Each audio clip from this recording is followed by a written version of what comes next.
Most people think the goal is to live longer. More years, more time. That sounds right. Until you watch someone spend the final decade exhausted, medicated, unable to do the things that made life worth living. Then you realize the goal was never just years. It was function. It was waking up at 80 and still being sharp, still being present, still being you. And here's what the research actually shows.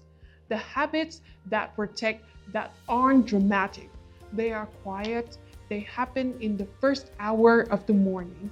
And most people are either skipping them or unknowingly doing the opposite. In this video, I'm walking through 6 of them. Not complicated, not extreme, just specific and backed by data most people never see. Because more years only means some things if those years are actually worth living. Let's get into it. Here's something that happens to every single person, every morning, without exception. You sleep 7-8 hours. Your body doesn't stop working. You're breathing, sweating slightly, your kidneys are filtering. Your cells are running overnight repair processes that require water. So by the time your alarm goes off, you're already mildly dehydrated before you've done anything. And most people's first move is coffee. I'm not here to take coffee away from you, but caffeine is a mind diuretic. It tells your kidneys to release more fluid. So if you wake up already behind and the first thing you do is drink something that pulls more fluid out, you are starting the day in a hole. A 2012 study in the Journal of Nutrition, 25 women, controlled conditions, found that just 1.5% body water loss, impaired mood, reduced concentration, and increased anxiety. That's the amount you lose just from sleeping. A follow-up study found the same in men. Fatigue, reduced working memory, greater perception of task difficulty. Here's what that actually means. That foggy feelings when you wake up, most people accept it as normal. For a lot of people, it's just dehydration. The fix is simple. 12 to 16 ounces of water before your coffee. Add a small pinch of sea salt if you have it. Sodium help your cells actually absorb the water instead of just passing it through. Track it with one marker.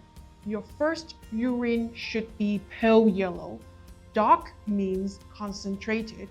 Clear means too much. Pale yellow is the target. 30 seconds. Before your coffee. That's habit 1.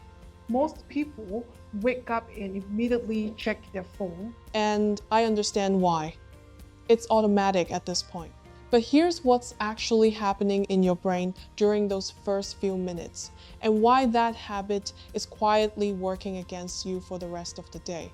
Deep inside your brain, there's a structure called the suprachiasmatic nucleus, your master body clock. It controls when you feel alert, when you feel sleepy, when your hormones rise and fall, when your body runs its repair cycles. And the primary signal that sets that clock is light. Specifically morning sunlight. When natural light hits specialized receptors in your eyes, separate from the ones you use for vision, your brain gets a very specific signal. Cortisol rises. Not in a stress way, in a wake-up way. Your body temperature starts climbing. And a timer starts roughly 12 to 16 hours later. Your brain will begin releasing melatonin, the hormone that tells your body it's time to sleep. Here's what that actually means practically. If you get outside around 7 a.m., you are programming your body to feel genuinely sleepy around 9 or 10 that night, which means falling asleep faster, sleeping more deeply, waking up more rested. And the downstream effects of that are significant. A meta-analysis pulling data from over 5 million people found that sleeping less than 7 hours per night was associated with a 14% higher risk of all-cause mortality. Separate analyses estimate that optimizing sleep quality can add 1 to 3 years of healthy life expectancy. Not just more years, healthier years. Now, here's the thing about phone screens in the morning. Artificial light from your phone doesn't carry the same spectrum as sunlight. Your melanopsin receptors, the ones responsible for setting your body clock, don't respond to it the same way. So you're not getting the signal your biology is waiting for. You're just getting stimulation, cortisol rises for the wrong reasons, anxiety before your day has even started. The intervention is simple. 10 minutes outside within the first hour of waking. You don't need to stare at the sun, just be outside. Let the light hit your eyes naturally. Cloudy day, still go out. Overcast light outdoor is still 10 to 50 times brighter than indoor lighting. Your receptors will register the difference even when you can't. No phone, just light, 10 minutes. That habits too. Let's talk about what most people are actually eating for breakfast. Toast, granola bar, sweetened yogurt, maybe nothing at all. And they feel fine for an hour, then hit a wall around 10:30, tired, unfocused. Already thinking about food again? Most people blame willpower. It's not willpower, it's blood sugar. Here's what actually happening. Think of your bloodstream like a highway. When you eat sugary or starchy foods without protein or fiber, glucose floods that highway all at once. Your body panics slightly. It sends out a massive insulin response to clear the glucose fast, and it overshoots. Glucose drops too low, too quickly, and when that happens, your body treats it like a small emergency. It releases cortisol, your stress hormone, to bring things back up. That's the crash. That's the anxiety that shows up at 10:30 with no obvious reason. It didn't come from nowhere. It came from breakfast. A 2023 study tracked real-time blood sugar responses in people eating different breakfasts, using small monitors worn on the arm that measure glucose continuously throughout the day. The finding was straightforward. People who ate protein first kept their blood sugar stable for 4 to 5 hours. People who ate carbohydrates first spiked and crashed. Same calories, completely different experience for the rest of the morning. Here's why protein works. When protein is present, food moves out of your stomach more slowly. Think of it like a gate that controls how fast glucose enters your blood. Slower release means no spike. No spike means no crash. No crash means no cortisol surge at 10:30. Fiber does something similar, but through a different route. It acts like a sponge in your digestive tract, slowing down how quickly sugar gets absorbed into your bloodstream. And over time, it feeds the good bacteria in your gut that help your body manage blood sugar more effectively on its own. Now, practical question. What does this actually look like on a plate? 2 eggs with half an avocado and a slice of sourdough. Plain Greek yogurt with walnuts and berries. Or, if you're short on time, a protein shake with a tablespoon of chia seeds. One thing worth flagging on the yogurt. Flavored yogurt. Even the ones with words like light or healthy on the label often carry 20 to 25 grams of added sugar per serving. To put that in context, that's more sugar than a glazed donut. Plain Greek yogurt with fruit you add yourself is a completely different product. Same goes for granola bars. Most of them are candy bars with better packaging. Check the label. If sugar appears in the first 3 ingredients, it's not really breakfast. It's a blood sugar spike with a logo. Simple target for breakfast. At least 25 grams of protein, at least 8 grams of fiber, added sugar under 5 grams. That's habit 3. Here's something that doesn't come up in most longevity conversation. The people who live longest, the one researchers have studied in blue zones, in centenarian cohorts, in long-term cardiovascular studies, they don't avoid stress. They have a specific relationship with it. And that distinction matters more than most people realize. There's a concept in biology called hormesis, the idea that small, controlled doses of a stressor applied consistently make the system more resilient over time. You already know this intuitively from exercise. Lifting weights damages muscle fibers. The body repairs them stronger. That's hormesis. The same principle applies to your nervous system. Chronic, unpredictable stress, the kind that comes from financial pressures, relationship conflict, unresolved anxiety, that's the kind associated with accelerated biological aging. A 2004 study published in PNAS by Dr. Alyssa Epple, 58 mothers, some caring for chronically ill children, found that chronic psychological stress was associated with significantly shorter telomeres. Telomeres are the protective caps on your DNA.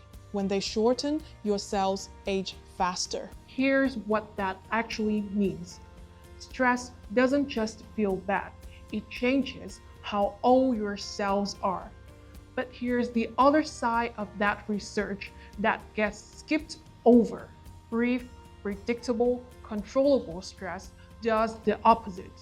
It trains your stress response system the same way exercise trains muscles. Your cortisol rises and then it comes back down faster. Your nervous system becomes more elastic, more adaptable. Now, practical question. What does brief controllable stress actually look like at 7 a.m.? 2 options with real data behind them. First, cold water exposure. Not a cold plunge, not an ice bath, just 30 seconds of cold water at the end of your shower. A 2000 study in the European Journal of Applied Physiology found cold water immersion triggered a norepinephrine increase of 200 to 300%. Norepinephrine is your focus and alertness neurotransmitter. 30 seconds. End of your shower. Second option, and this one has strong data from cognitive behavior research, 5 minutes of written worry exposure in the morning. You write down the 2 or 3 things most likely to stress you today. And for each one, you write 1 sentence about how you'd handle it if it happened. This isn't journaling, it's pre-exposure. You're taking an unpredictable stressor and making it predictable, which is exactly what diffuses its physiological impact throughout the day. A 2011 study in Psychological Science found that expressive writing about upcoming stressors reduced intrusive thoughts and improved working memory during high-pressure tasks. Pick one, cold water or 5 minutes of writing. Both work through different mechanisms, both take under 10 minutes. That's habit 4. Most people think about exercise as something separate from their morning, something that happens at the gym at 6 a.m. for 45 minutes with a specific program. And if that's you, great, keep doing it. But that's not what I'm talking about here, because here's something the exercise research has been pointing to for a while now. And it changes how most people think about movement entirely. It's called the active couch potato paradox. A study published in Annals of Internal Medicine found that people who met standard exercise guidelines, 150 minutes of moderate activity per week, but sat for more than 8 hours a day, still had significantly elevated metabolic risk compared to people who moved less intensely but more frequently throughout the day. Here's what actually means. 1 hour as a gym doesn't cancel 10 hours of sitting. The body doesn't work on a net zero system. It responds to the pattern of movement, not just the total volume. And the morning is where that pattern gets set. There are two things worth doing. Both are simple, neither requires a gym. First, a 10-minute walk after breakfast, not for cardio, not to burn calories, specifically to blunt the glucose spike from your meal. A 2022 study in sports medicine, meta-analysis of 7 trials, found that a short walk after eating reduced post-meal glucose by roughly 30% compared to sitting 10 minutes. That's the dose. Second, a movement break every 30 minutes throughout your morning. Not exercise, just standing up, walking to another room, 2 minutes, that's it. A meta-analysis published in the British Journal of Sports Medicine in 2023 found that replacing just 30 minutes of sitting per day with light walking was associated with a 17% reduction in cardiovascular mortality. Not vigorous exercise. Light walking. Now, practical question. How do you actually build this in without thinking about your body was not designed to be still for hours at a time. It was designed to move briefly, repeatedly throughout the day. 10-minute walk after breakfast, timer every 30 minutes after that. That's habit 5. This is the one that surprises people most. Not because it's complicated, because it's not a food, it's not a supplement, it's not a biohack. And yet, when you look at the long-term data, it shows up consistently as one of the strongest predictors of how long you live and how well you age. The quality of your close relationship. Set a timer on your phone, 30-minute intervals. When it goes off, stand up, walk to the kitchen, walk to the window. 2 minutes, then sit back down. It sounds almost insultingly simple, but the data is consistent across multiple large cohort studies. Frequency of movement breaks predicts metabolic health outcomes independently of total exercise volume. The Harvard study of adult development tracked 724 men over 80 years, one of the longest running studies on adult life ever conducted. The finding that kept coming up across decade after decade wasn't cholesterol levels, wasn't exercise habits, wasn't diet. It was relationship quality. The men with the closest, most reliable relationships in midlife were the ones who stayed sharpest into old age, had fewer chronic diseases, lived longer, and the men who were most isolated, even if they were otherwise healthy, showed accelerated cognitive and physical decline starting in their 50s. A separate meta-analysis, 148 studies, over 300,000 participants found that social isolation was associated with a 29% increased risk of heart disease and a 32% increased risk of stroke. Here's what that actually means. Loneliness isn't just an emotional experience, it's a physiological one. Chronic isolation keeps your nervous system in a low-grade stress state. Your inflammatory markers rise, your cortisol stays elevated, your immune functions drops. Over years, that chronic activation drives the same pathway. behind the cardiovascular disease, cognitive decline, and early mortality. And here's the part that gets overlooked. Most people assume connection requires time they don't have. A dinner, a phone call, a planned event. But the research doesn't support that threshold. What it supports is frequency of small contact over time. A 2021 study in PNAS found that the people who maintained the strongest social ties during high stress periods weren't the ones having the deepest conversations. They were the ones making the most frequent low-effort contact, a short text, a quick check-in, a 2-minute conversation in the morning. Now, practical question, what does this actually look like before 9 a.m.? Not scrolling through someone's Instagram and calling it connection. That's passive consumption. It activates social comparison. Your brain processes it as a mild social threat, not social bonding. Real contact means bidirectional. Someone knows you reached out, you know they received it. One text to someone you haven't contacted in a while. A 5-minute conversation with whoever is physically near you, partner, roommate, neighbor, before the day pulls you both in different directions. Or if you live alone, a short phone call, not to catch up, just to make contact. The research doesn't require depth, it requires consistency. One real contact every morning before the noise of the days takes over. That's habit 6. 6 habits, none of them extreme, none of them expensive.